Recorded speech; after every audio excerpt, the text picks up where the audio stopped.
Hello and good morning. This is Jeff at The Glorious Uncertainty. And Jack Ajara did it for us yesterday, which was super, wasn't it? Today, we go on to York 145, and this is the final York handicap breakdown and betting advice.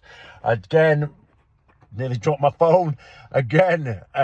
We go to do a deep dive on the race. Unfortunately, it was only 5 renewals of that race. Only 5, but that's enough. That's enough, I think, of the 7 furlong joke. Right then, here's the final thoughts. Again, it's all scripted for me, so I've done all that. 22 runners, 7 furlongs, good ground. And after analysing 5 previous renewals, studying the pace maps, building a core matrix, which sounds all very complex, but it isn't. Overlaying it, I've used top speed on this as well, Racing Post top speed. Then the Racing Post conceptual layer, that is the fact of the race notes, the race watchers, what they see. I've used that as well, so we can get a clear tactical view of what's going on in previous runnings. Right, so the key to the entire race. This looks much more like a survival handicap than a front-running domination race. Why? Because there is pace pressure in the low, the middle, and the high. And crucially, there is no obvious uncontested leader. Historically, in this, again, it's only 5 renewals, but we'll go with that. Historically, in this exact race, that repeatedly creates energy burn, tactical pressure, collapsing pace, and vulnerable leaders late. The renewals repeatedly rewarded, smooth travellers, tactical, adaptable runners, and horses conserving energy before attacking late. That is the key to this race shape, okay?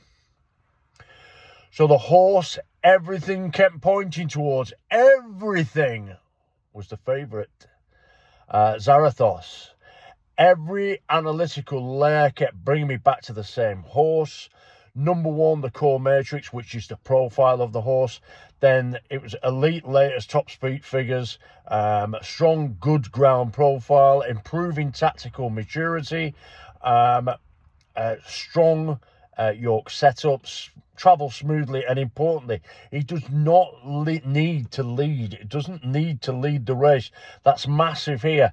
So this horse looks capable of tracking the pressure, conserving energy, and producing speed late. The market now reacted to, so it's generally into 4-1. And honestly, that move makes complete sense. This now looks the strongest complete profile in the race. Right, just going back quickly before I get on to the next one. When I say improving tactical maturity, what does that mean? Well, I'll tell you what it means, because that's what you're here for. I look at the 2-year-old form. If you notice with me, I'll always go with 4-year-old plus races. And why?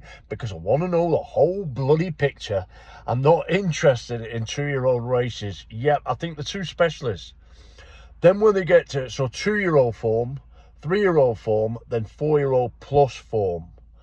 I want to know whether that 2-year-old form and 3-year-old form has continued, or has it, as it's got older, its flair or its enthusiasm for the game has just disappeared. It's a good one that to follow, a very good one, because you can then tell which horses are liking the game or increasing or keep staying the same. But you'll notice most of them are drop off like a brick. From the 2-year-old form, 3-year-old form gets worse. And then as they get to a 4-year-old, they didn't fill out or become that horse they promised as a 2-year-old. But anyway, I'm going off course.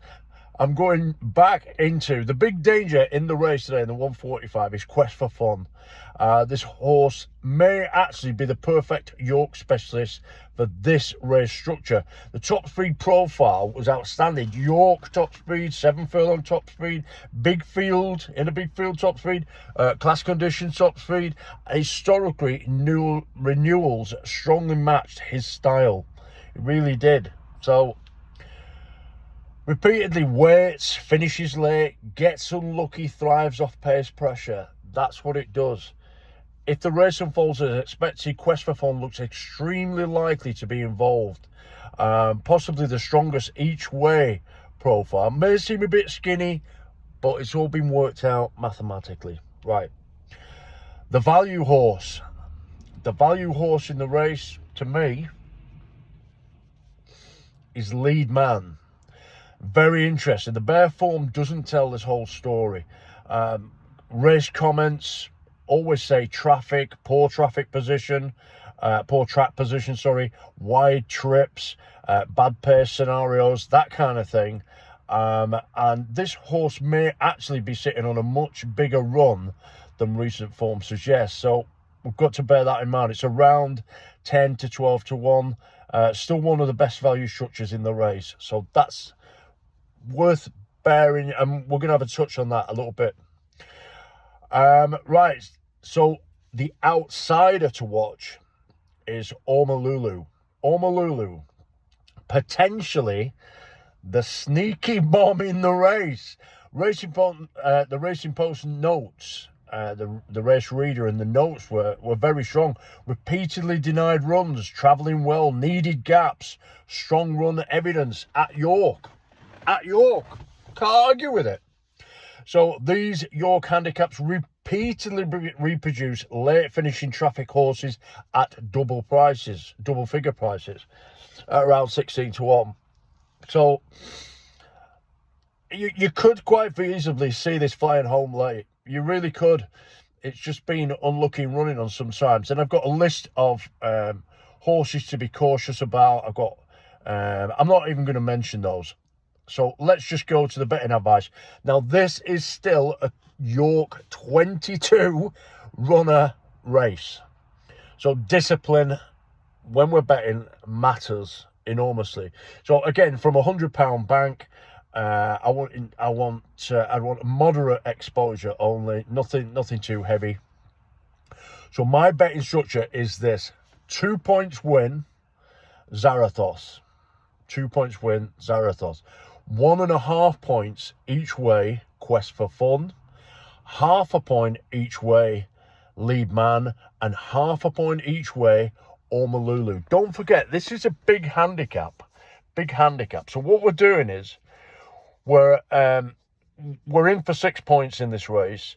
We're not overexposing ourselves financially in the race, but we do have a chance of getting, a couple of places as well as a winner. 22 horses in the race. You've got to bear that in mind. So give ourselves the best possible chance, but be sensible. We're only playing 6 points like we did yesterday. So just be sensible with what we're doing and be realistic. So final verdict: this race now strongly projects as high pressure, tactically led and pace sensitive. The horses most likely to thrive are tactically adaptable, smooth travellers, energy conserving runners, rather than pure front end pace horses. Okay, and after combining historical renewals, those 5 renewals, pace structure, the core matrix, that's a profile of each horse, top speed, which is what I've used today or last night when I did this, and the Racing Post comments, that's the race readers and notes, and just going through the whole thing, and the market. Zarathos is the horse that most consistently fits the projected winning profile. We've got there. Again, we've got there in the end, haven't we? You know the bets. I'll just do them one more time quickly for you before I zoom off to work. 2 point win, Zarathos. 1.5 points each way Quest for Fun, 0.5 point each way Lead Man, 0.5 point each way Omalulu. And people were asking me, I got a phone call actually, but you're not advising where to do it. I am settling everything at SP. You cannot be fairer than that, because I understand how hard it is and how bloody confusing it is and annoying when a tipster says, oh, you should get this at that, you should do this, you should do that, get this price, get that price, and it's there for 10 seconds. You think, what the hell's going on? So I settle everything I advise is going to be settled at SP. So that gives you peace of mind that I'm not trying to massage the figures and all that nonsense, right? If it's going to work, it's going to work, isn't it? So let's not do that. 1:45, Friday, May 15th. That's the bets. Good luck with the bets today. Good luck with the bets today. I may be on later because I'm looking at the Hamilton 9 o'clock. I know, but if you look today, there's not many 4-year-old plus races. There's not many. Hamilton, the last race of the day, we're maybe having a go in that as well. Okay, so that's not dependent on what happens in the 1:45 at York. No, it's dependent on whether I've got time to actually get it done properly. That's it from me. Have a great day. The sun is shining. I'll speak to you later. Cheers and bye for now. Bye-bye.